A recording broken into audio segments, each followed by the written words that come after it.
Queremos darle oficialmente la bienvenida a Iglesia Teópolis. Para aquellos que nos visitan hace poco o es su primera vez, mi nombre es Eliud Morales. Me dicen Sammy. Mi familia y mis amigos me dicen Sammy. Así que ustedes me pueden decir Sammy. Y hoy comenzamos una serie muy especial que hacemos todos los años para esta fecha. Es una serie que se llama Adviento y en este season estaremos viendo el Adviento detrás del pensamiento central, lo milagroso del reino de Dios. Para aquellos que quizás se preguntan qué es el Adviento, les quiero compartir esta breve definición.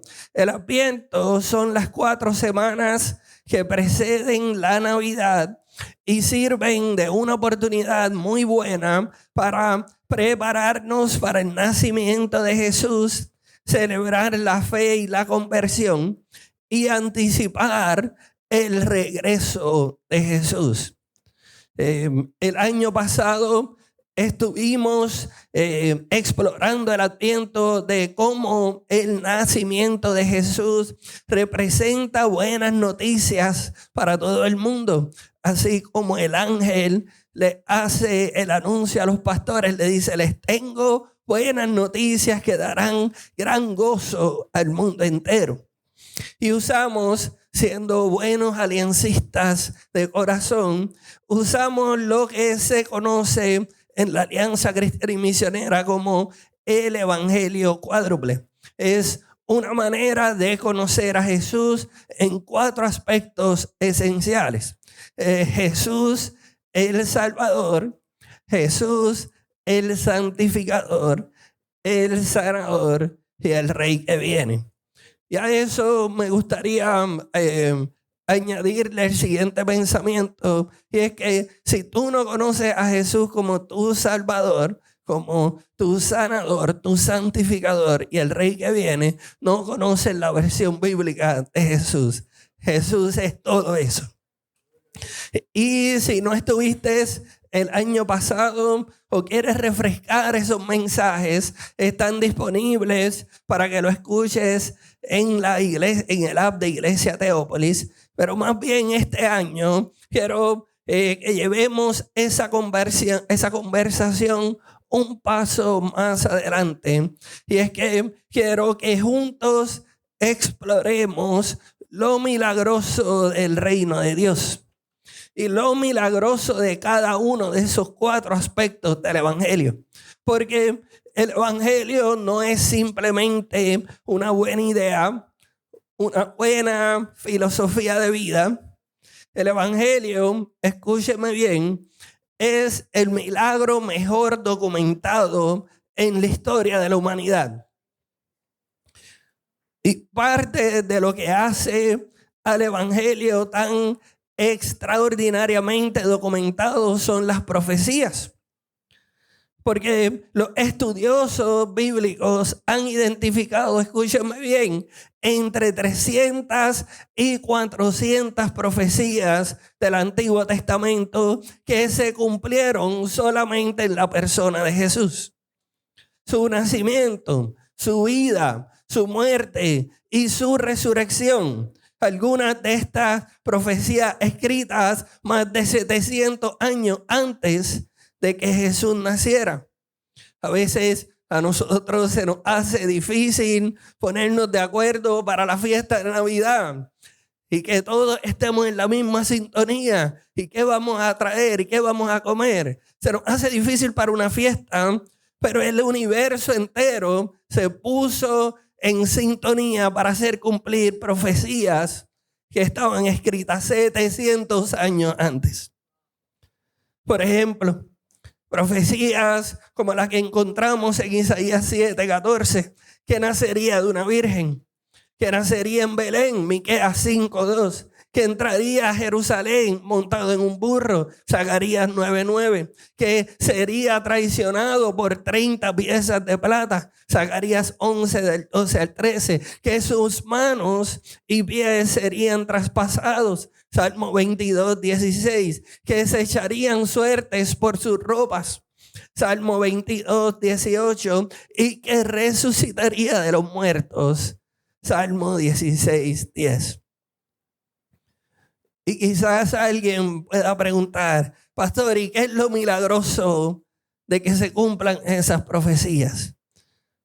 Es muy buena pregunta.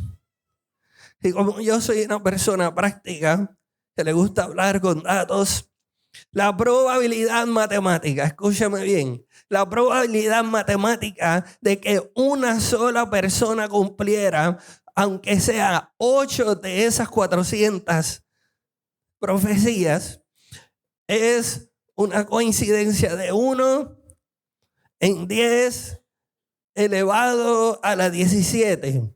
Para aquellos que conocen más matemáticas que yo, porque yo lo tuve que ver, decir, ¿cuántos ceros son esos? Es un 1 seguido por 17 ceros.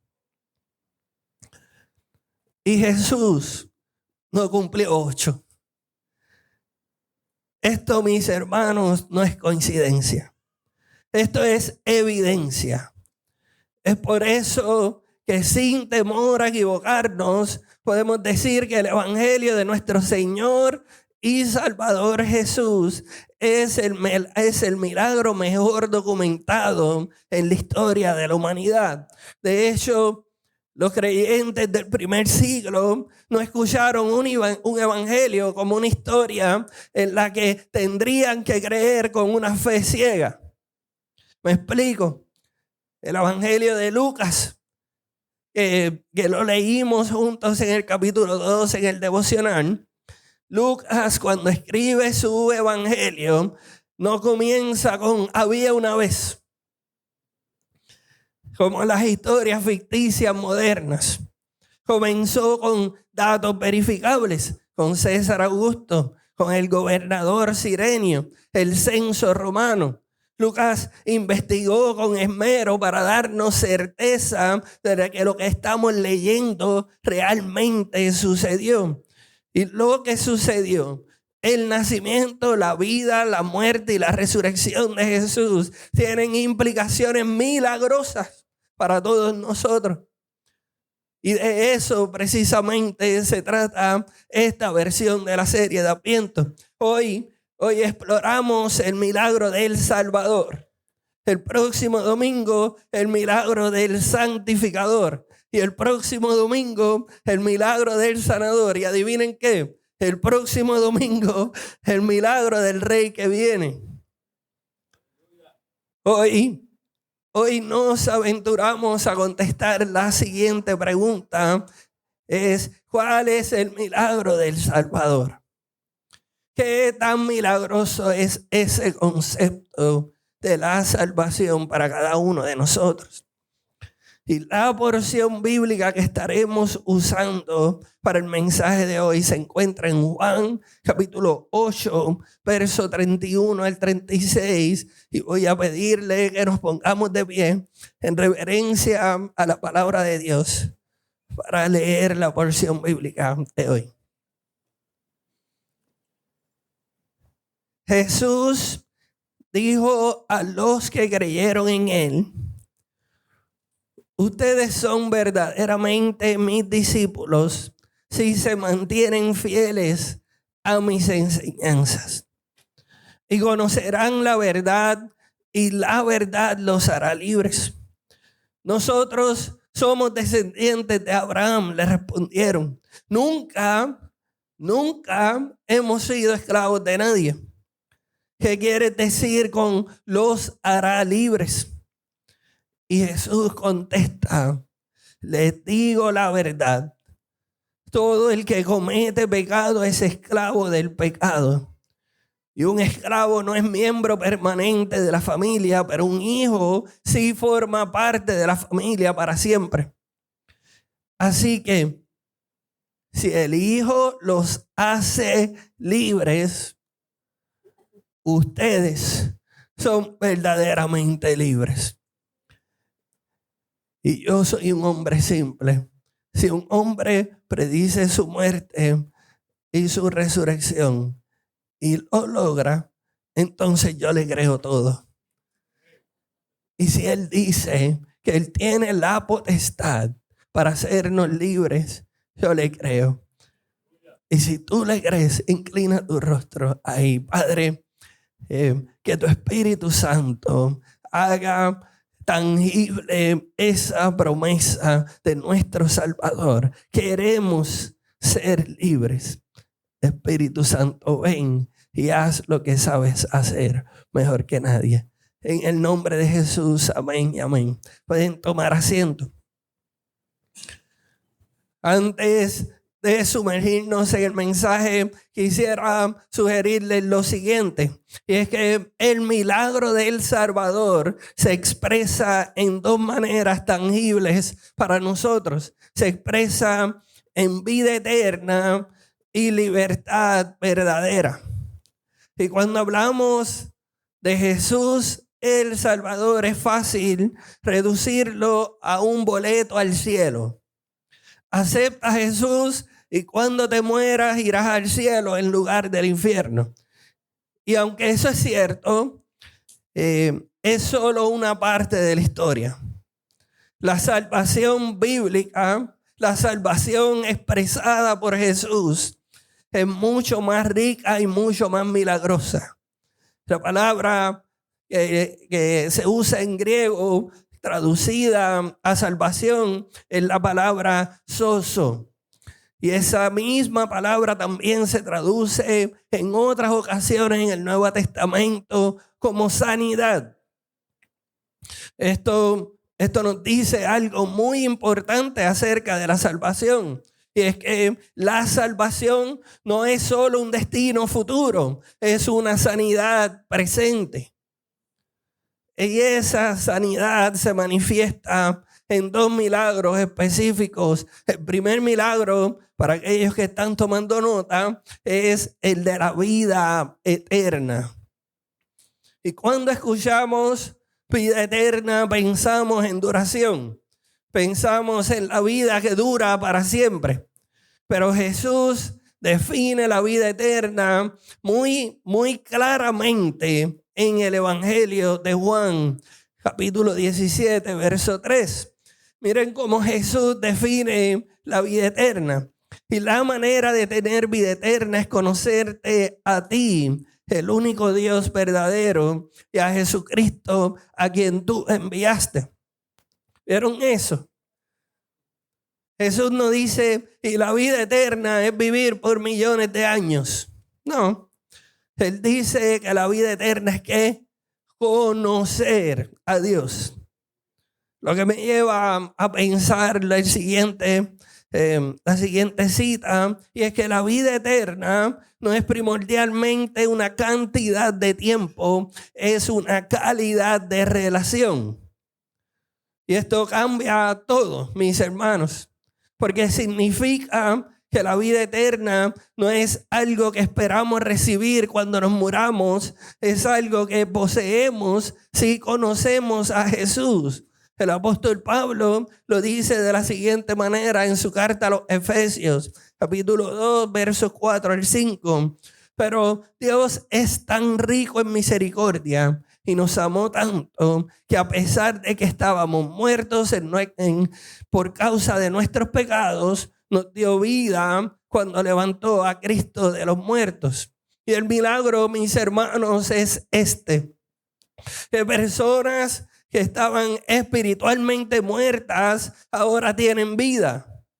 No eventualmente, no cuando se mueran, no cuando suene la trompeta, ahora.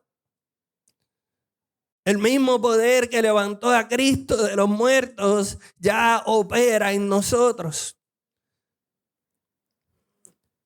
Y esto entonces se manifiesta en el segundo milagro de la salvación, es la libertad verdadera.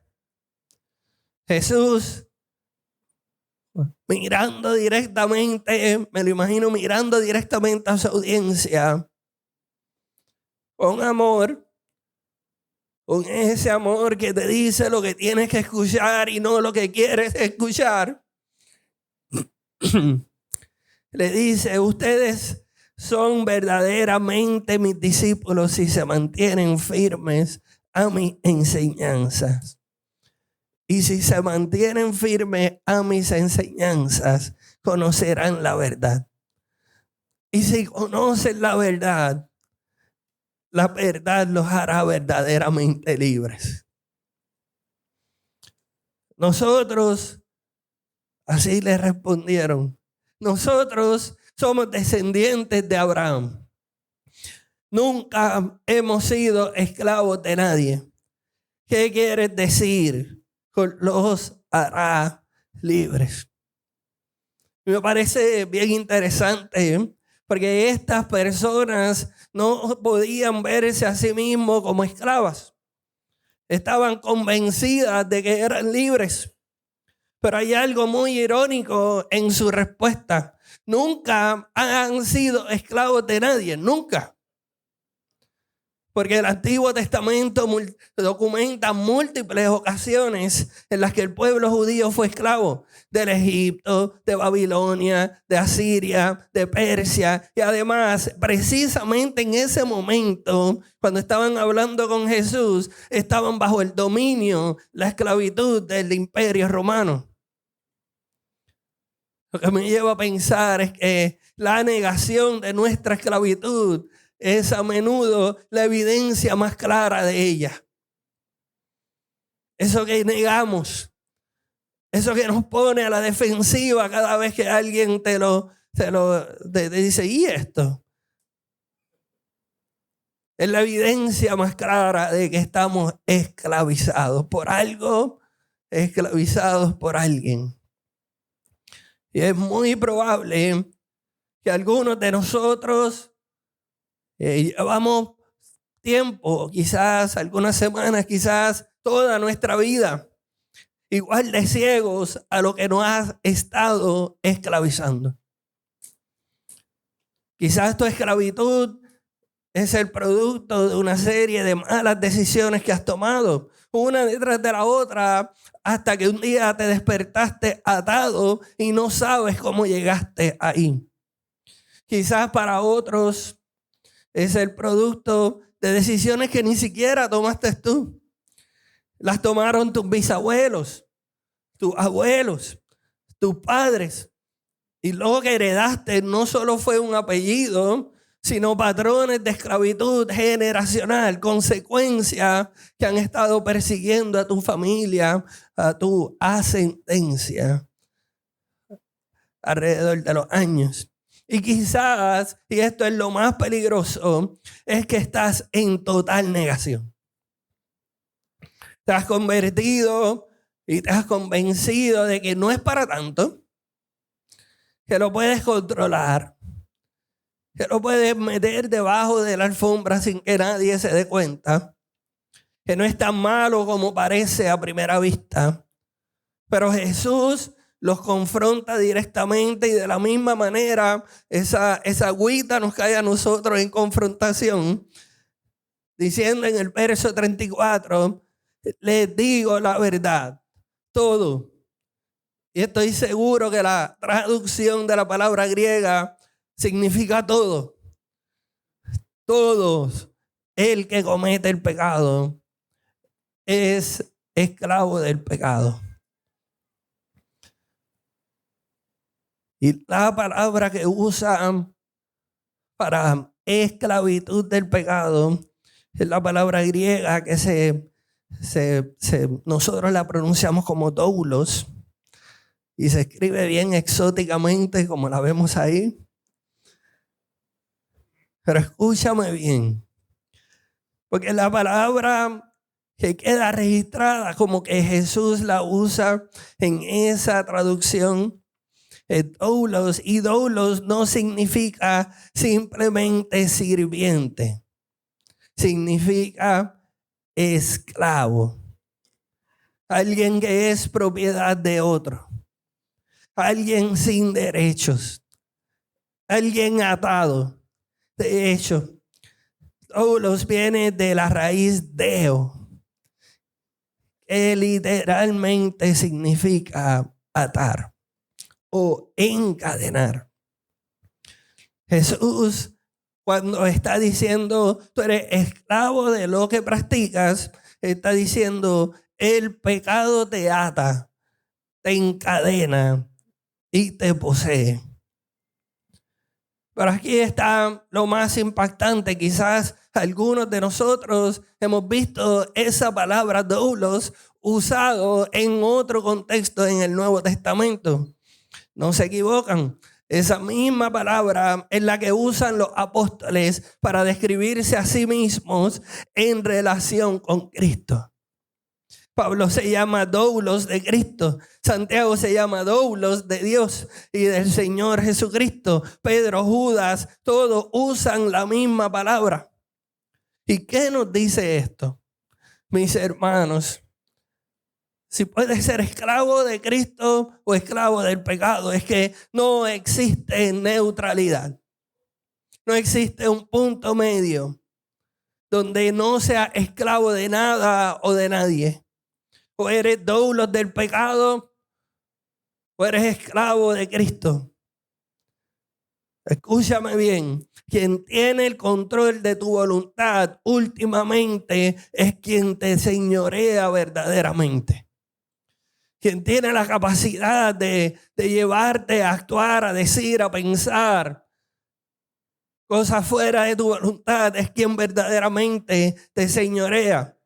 La pregunta entonces no es si eres esclavo, si eres esclava. La pregunta verdadera es ¿de quién eres esclavo? ¿De quién eres esclava?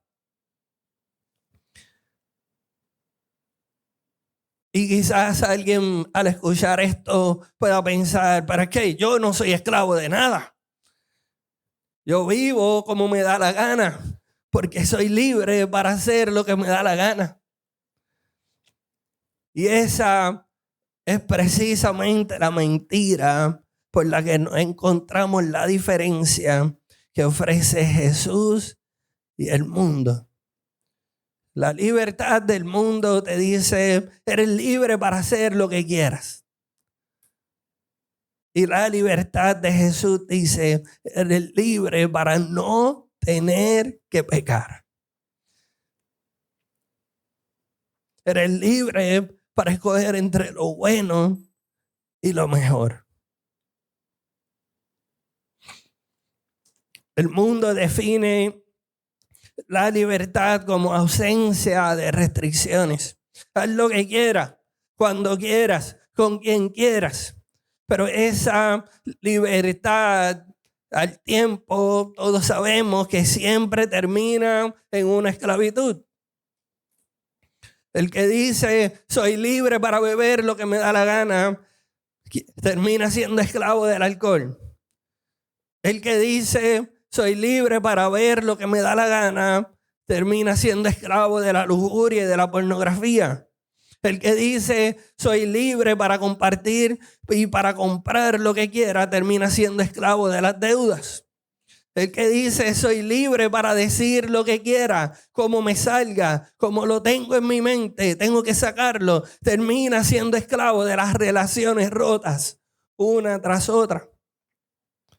Mis hermanos, la libertad sin límites siempre produce cadenas nuevas.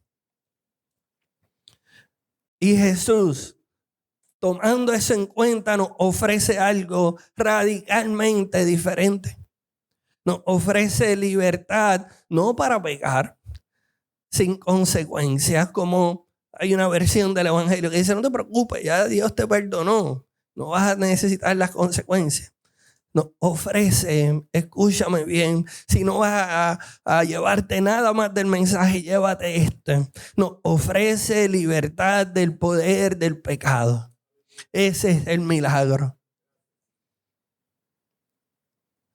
Quiero que prestes atención al siguiente pensamiento y lo grabes en lo profundo de tu corazón. El milagro de la salvación no es que podemos pecar sin consecuencias. El milagro es que ya no tenemos que pecar. Y aquí está lo que para mí fue la verdadera tragedia de aquellos que en una temporada de nuestra vida confesamos a Jesús como nuestro Señor y Salvador, pero siguen siendo esclavos del pecado. Y ese periodo en mi vida lo puedo identificar, nombrar, definir, ponerle un nombre que todos podamos entender. Es el periodo donde fui legalmente libre, pero funcionalmente esclavo. ¿A qué me refiero con eso? Es como alguien que recibe los papeles de libertad, pero nunca sale de la plantación donde trabaja como esclavo.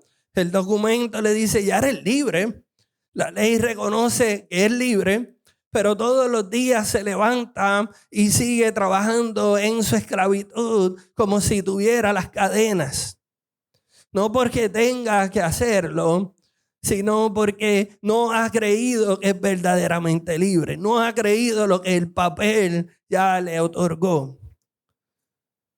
Estuve leyendo un libro en mi viaje de regreso de República Dominicana y usó una ilustración que encuentro perfecta para seguir profundizando en este concepto. Y es que existe una técnica para atrapar monos que ilustra esta tensión de manera perfecta.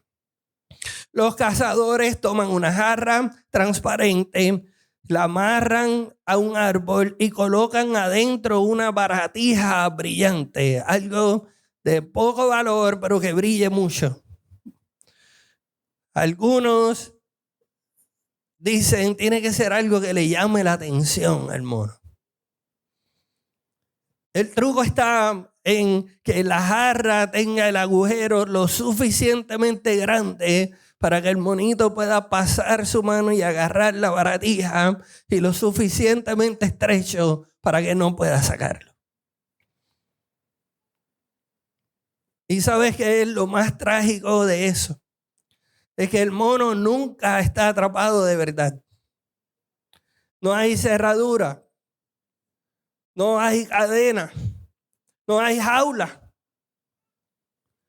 Lo único que tiene que hacer para ser libre es que soltar. Pero no la suelta. Prefiere quedarse atrapado antes que soltar la baratija brillante. Y eso es exactamente lo que nos pasa con el pecado.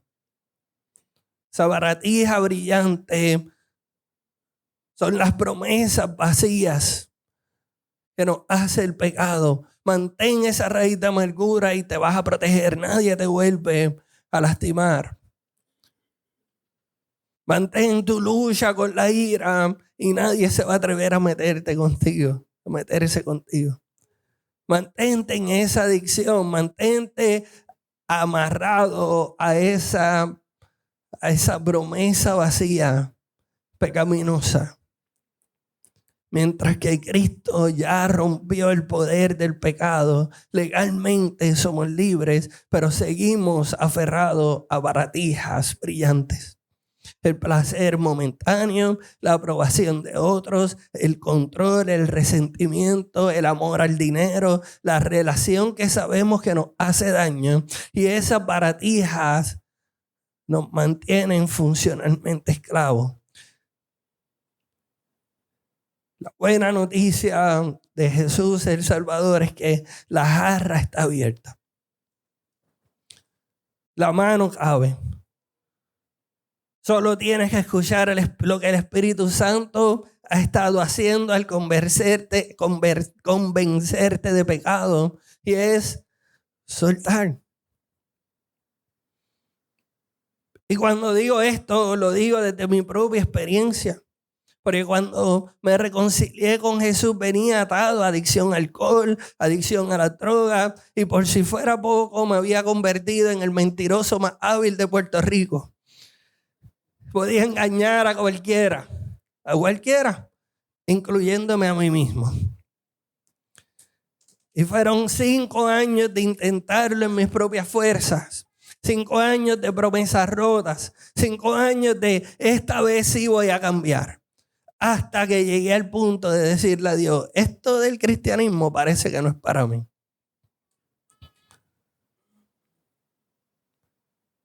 Y mirando hacia atrás, puedo contestar esta pregunta de por qué fracasé por tanto tiempo. Y hoy les puedo decir que era porque estaba tratando de hacer algo humanamente imposible. Dejar de pecar por mis propias fuerzas. Soltar la baratija sin la intervención del Espíritu Santo. Los teólogos tienen una palabra para describir nuestra condición pecaminosa, esa inclinación a vivir aferrados a baratijas brillantes. El apóstol Pablo la nombra como la concupiscencia. No es simplemente que hacemos cosas malas, es que tenemos una inclinación interior hacia el pecado. El teólogo Agustín lo describió como una predilección por lo sensual, un doblez de la voluntad hacia los deseos de la carne. El teólogo Schaff lo explica de la siguiente manera. Originalmente el cuerpo era gozosamente obediente al espíritu, así como el hombre lo era a Dios. Había una sola voluntad en ejercicio, pero con la caída, esa hermosa armonía se rompió y surge un antagonismo. Y ese antagonismo, Pablo lo expresa muy vívidamente en Romanos capítulo 7, cuando dice, no hago el bien que quiero hacer, sino el mal que no quiero hacer.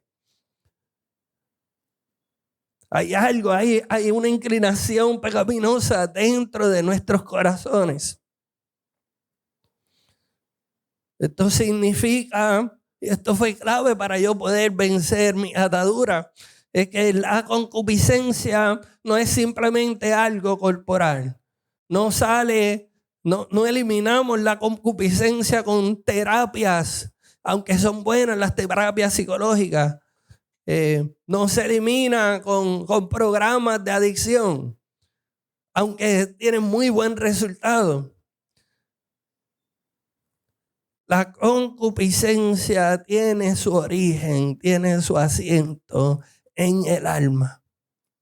Es una guerra interna donde nuestra naturaleza racional es dominada por nuestros impulsos más bajos.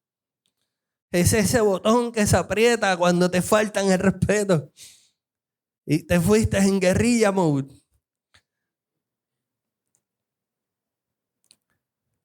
Por eso no basta solo con querer más o esforzarte más. El problema no está solo en nuestras acciones, está en nuestra inclinación encorvada hacia mis deseos, mis anhelos, mi perspectiva, lo que yo entiendo que merezco. Mi inclinación a aferrarme a la baratija brillante. Y es por eso que necesitamos un milagro. No necesitamos un mejor plan de autoayuda, aunque es muy bueno. No necesitamos más disciplina, aunque definitivamente es parte del proceso. Necesitamos a alguien con la autoridad para romper el poder que nos inclina hacia el pecado desde adentro. Necesitamos que Dios provea un camino porque nosotros somos incapaces de abrirnos pasos.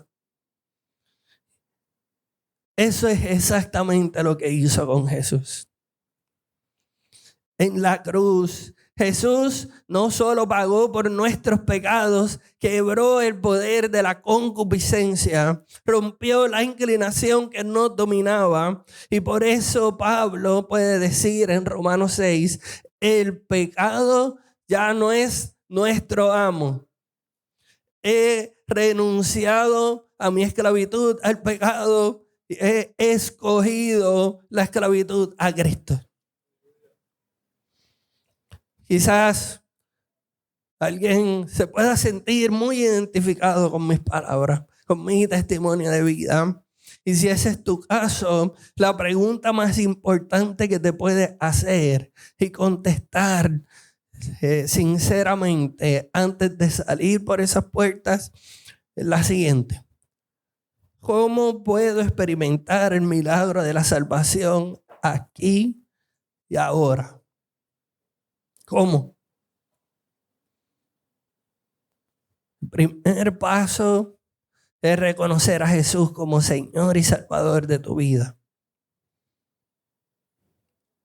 Y por mucho tiempo la iglesia ha sido muy efectiva en llevar a la gente a ese primer paso, a reconocer a Jesús como el Salvador y el Señor de nuestras vidas. El próximo paso es donde no hemos sido tan consistentes. Es reorientar nuestras vidas alrededor de estar con Jesús para poder ser como Jesús y vivir como Jesús. ¿Cómo lo hacemos? Quiero darte algunas herramientas prácticas para experimentar ese milagro de la salvación aquí y ahora, de este lado de la eternidad. No tienes que esperar a morirte. Son las mismas herramientas que Dios usó conmigo para que saliera de esa vida de funcionalmente esclavo.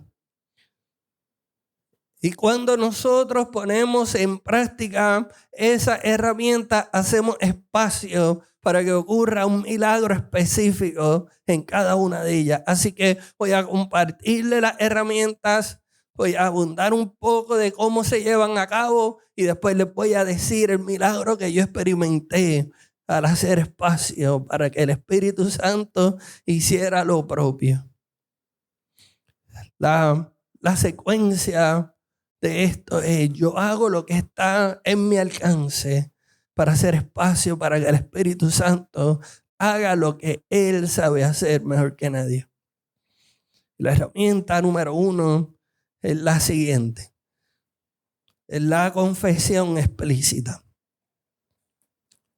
Santiago 5:16 nos dice: confiénsense los pecados unos a otros y oren unos por otros para que sean, ¿qué? Sanados. Esa es la palabra de salvación. El pecado pierde el poder cuando sale de la oscuridad. No es una confesión general. Oren por algo que Dios sabe por lo que estoy pasando. Yo pedí muchas veces peticiones de oraciones como esa. No quiero dar muchos detalles. Dios sabe. No se trata de decir generalmente: Señor, perdona mis pecados. Aunque es buena, un buen comienzo, pero la confesión explícita va un poquito más allá. Es más específica. Lucho con esto. Caí en esto. Esto me tiene atado. Es ser específico. Y algunos de nosotros, solamente de pensar la posibilidad de hacer ese tipo de confesión, nos aterra. Y nos hace sentir como me voy a exponer frente a otras personas. ¿Cuál es el milagro entonces de llevar a cabo esa herramienta? El milagro que yo experimenté fue gracia perfeccionada en mi debilidad. Eso dejó de ser un versículo que yo había escuchado por mucho tiempo desde niño y comenzó a ser algo tangible en mi vida. Esa debilidad de confesar es lo que hace espacio para que el Espíritu Santo diga: ahora mi gracia se perfecciona. Tu debilidad confesada se convierte en el escenario de la fortaleza de Dios a través de su gracia. Y no se queda ahí, hay una segunda herramienta. Es la exposición consistente a la palabra. Romanos 12:2. Podemos leer que dice: dejen que Dios los transforme en personas nuevas al cambiarle la manera de pensar. Y con el tiempo me di cuenta que mi mente, y lo más seguro tu mente, ha sido programada por años con mentiras, con verdades a medias. Y esas mentiras no se borran con una oración. No se borran porque me te imponen las manos. No, la oración no funciona como Men in Black. No es mira aquí, se te olvidó todo lo que hiciste. El apóstol Pablo en su carta a los romanos nos dice que es un proceso bien profundo, pero que a la misma vez es bien simple. Se trata de reemplazar esas mentiras con la verdad del evangelio. Y eso requiere una exposición constante, porque el mundo que nos rodea nos está exponiendo, sin pedirnos permiso, a la versión del falso evangelio de este mundo. La música que escuchamos, el entretenimiento que vemos, las conversaciones. Cuando salgan y estén manejando hacia donde vayan a almorzar o a sus casas, miren, no puedes pasar 5 segundos sin que te estén tratando de vender algo. Y si esa es nuestra exposición, una y otra vez, cada minuto, cada segundo, ¿cuánto más debería ser nuestra contraparte con el evangelio? Tiene que ser consistente. ¿Y cuál es el milagro que experimenté? Pues la renovación de la mente. Pensamientos que me dominaban por años pierden su poder cuando comienzas a verte como Dios te ve. Cuando comienzas a creer que eso que Él promete se hará o se hace realidad en tu vida. Cuando comienzas a experimentar la vida eterna y abundante y la libertad verdadera. Y eso te lleva naturalmente hacia la herramienta número 3, que es aprender la dependencia del Espíritu Santo. Mis hermanos, esto es humanamente imposible. Esto no es una tarea que por más que tú te lo propongas, por mejor que ajustes tu agenda, tu calendario, tu presupuesto, tus planes, todo eso son cosas buenas, pero sin la dependencia del Espíritu Santo eso no va a ocurrir. Por eso el apóstol Pablo en Gálatas 5:16 escribe: dejen que el Espíritu Santo los guíe en la vida, entonces no se dejarán llevar por los impulsos de la naturaleza pecaminosa. Y eso se puede hacer ingeniería a la reversa. Si llevan temporadas en las que mis acciones revelan los impulsos de la naturaleza pecaminosa en mi vida, quiere decir que no me estoy dejando guiar por el Espíritu Santo. Pero si me dejo guiar por el Espíritu Santo, entonces no me dejo llevar por los impulsos de la naturaleza pecaminosa. La libertad verdadera, aprendí que no viene por esforzarme más, viene por rendirme más, viene por depender más. Cada mañana te aconsejo que hagas esta oración simple. Y mira lo que ocurre, prestar atención a lo que ocurre en el transcurso de tu día después que hagas este tipo de oración. Espíritu Santo, recuérdame hoy quién soy, dame poder para caminar con libertad. Amén.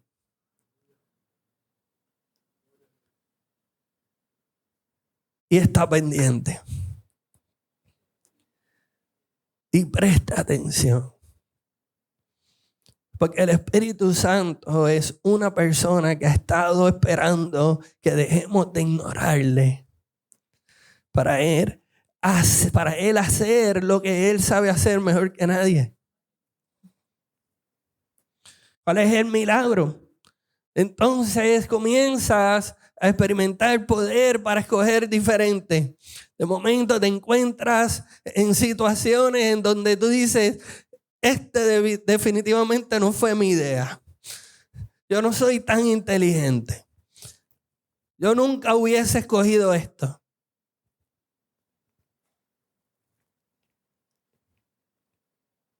Y la tentación sigue tocando. Siempre va a haber tentación.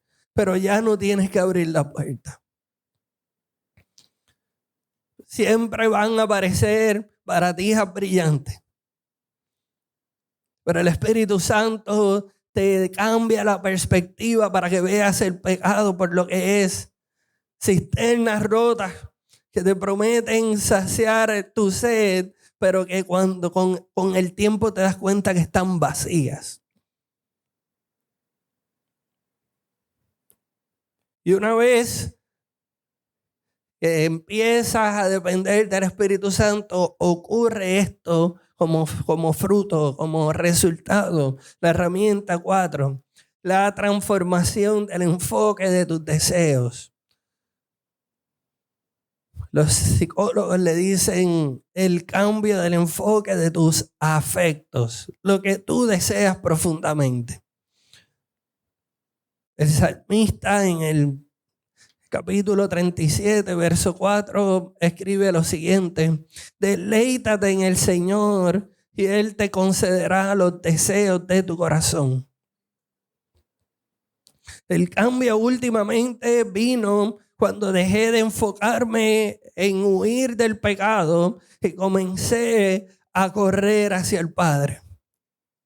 Cuando descubrí que la presencia del Señor Jesucristo es mejor que cualquier cosa que el pecado pueda ofrecerme.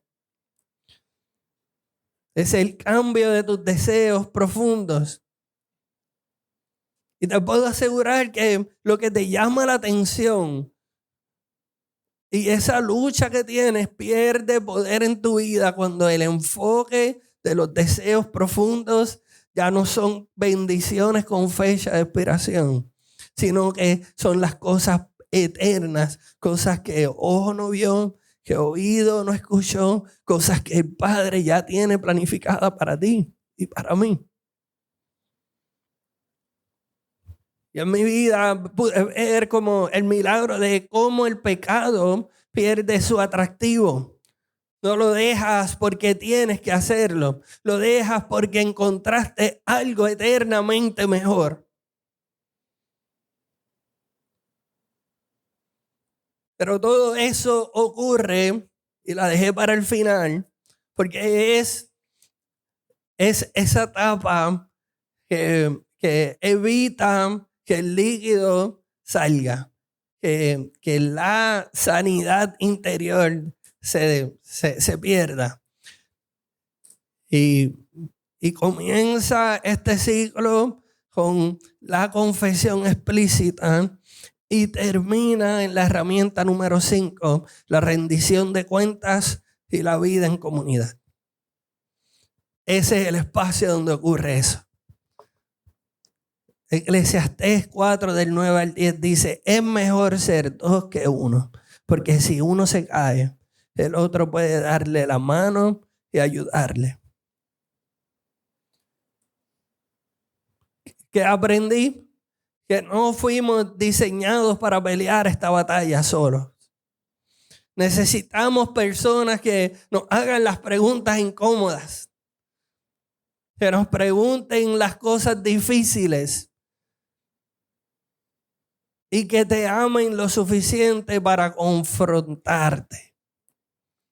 La versión de este mundo del amor es afirmarte. Pues si eso es lo que tú sientes y eso es lo que tú ves y eso es lo que tú quieres, pues hazlo. Al final lo que importa es que seas feliz.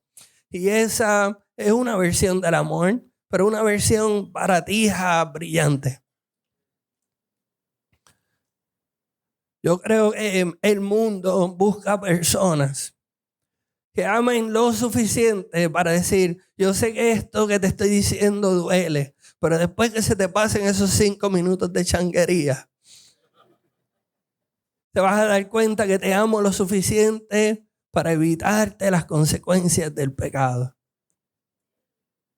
Te amo lo suficiente para decirte lo que tienes que escuchar, no lo que quieres escuchar. Y en ese contexto, en esa vida en comunidad y rendición de cuentas, encontramos protección y restauración.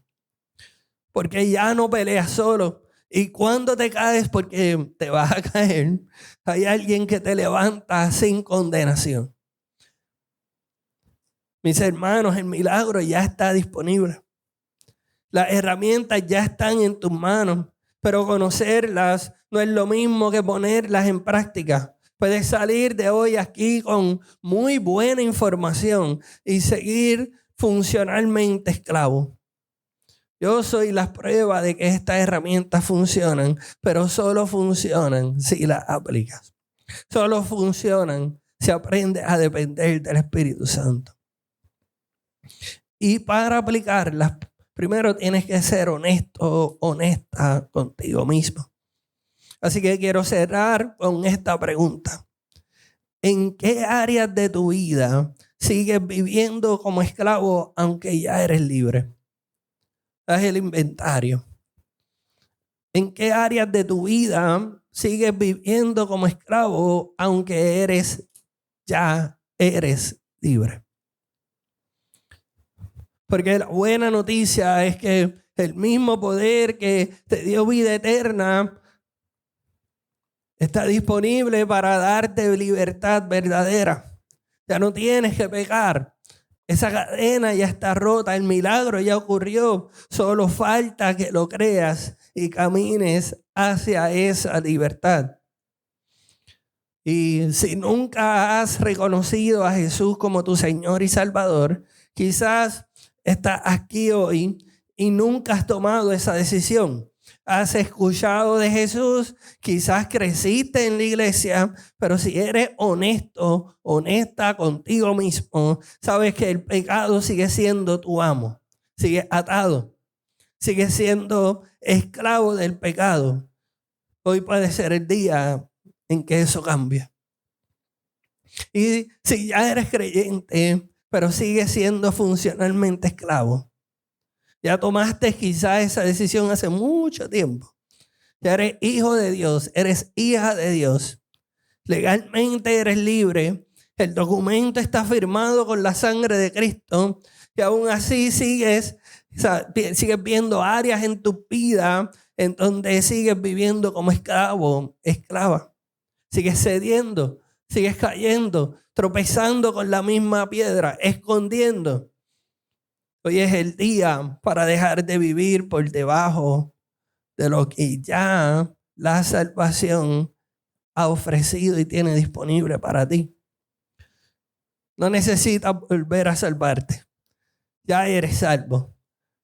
Lo que necesitas es aplicar esa herramienta, es reorientar tu vida. Confesión explícita, exposición a la palabra, dependencia del Espíritu Santo, cambio del enfoque de tus deseos profundos y una comunidad de rendición de cuentas. El milagro de la salvación ya está disponible. Los papeles de libertad ya son tuyos. Pero tienes que salir de la plantación. Tienes que soltar la baratija brillante del pecado. Quiero cerrar con la cita central del mensaje. El milagro de la salvación no es que solo estaremos con Dios un día, sino que hoy podemos vivir libres del pecado. Voy a leerlo de nuevo porque tengo que leerlo mejor. El milagro de la salvación no es solo que un día estaremos con Dios, sino que hoy podemos vivir libres del poder del pecado. Y esa es mi oración para cada uno de nosotros. Por eso quiero cerrar de manera especial, poniéndonos en pie y leyendo esta oración guiada.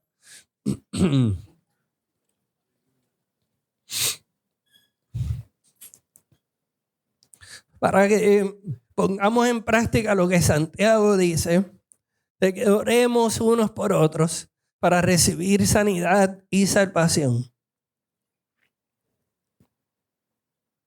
Oremos. Y podemos leerlo.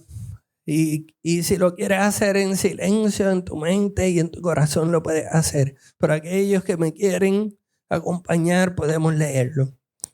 Padre, gracias por el milagro de la salvación.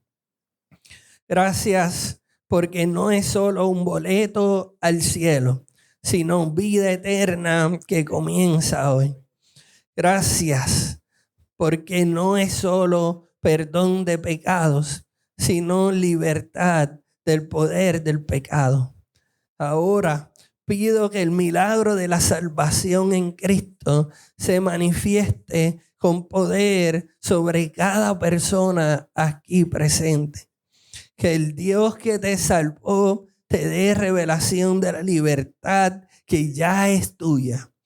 Que las cadenas que el enemigo te ha hecho creer que siguen atadas sean expuestas como las mentiras que son. Que el Espíritu Santo te recuerde cada día que ya no tienes que pecar, que eres libre para escoger diferente. Que experimentes la gracia perfeccionada en tu debilidad. Que tu mente sea renovada con la verdad de la palabra y que el pecado pierda su atractivo porque has probado algo infinitamente mejor, la presencia del Padre. Y que nunca camines solo, que tengas comunidad que te levante, te proteja y te restaures, y que la inclinación del pecado que heredaste de Adán sea vencida por el poder de Cristo que vive en mí. Que el milagro del Salvador sea tu realidad, no solo en la eternidad, sino aquí y ahora. En el nombre de Jesús, el único que hace verdaderamente libres. Amén y amén.